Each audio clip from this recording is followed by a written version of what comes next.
ibn Matta fut envoyé par Allah à un peuple situé dans une grande ville, souvent identifiée à Ninive, en Irak. Son peuple vivait dans l'association et refusait d'adorer Allah seul. Malgré les appels répétés de Younous à se tourner vers l'unicité, ils persistèrent dans leur refus et leur moquerie.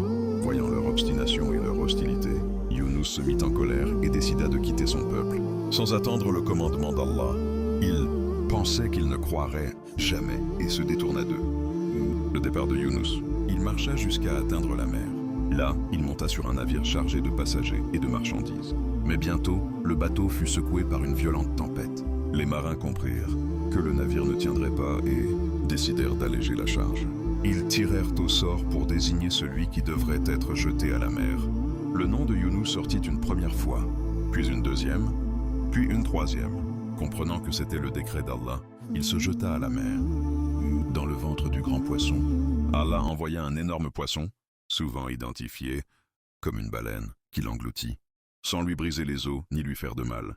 Dans cette obscurité profonde, celle de la mer, de la nuit et du ventre du poisson, Younous se rendit compte de sa faute, être parti sans l'ordre de son Seigneur. C'est alors qu'il fit l'invocation célèbre. La ilaha illa anta subhanaka inni kuntu min az-zalimin. Nul n'est digne d'être adoré en dehors de toi, gloire à toi. J'ai été certes parmi les injustes. Allah accepta sa repentance. Le retour de Younous.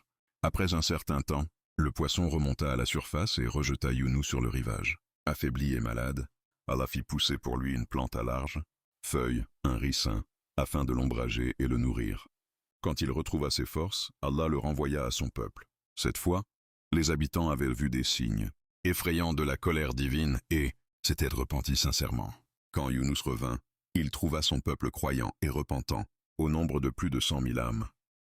La leçon de l'histoire. La patience est essentielle dans la mission des prophètes et des croyants.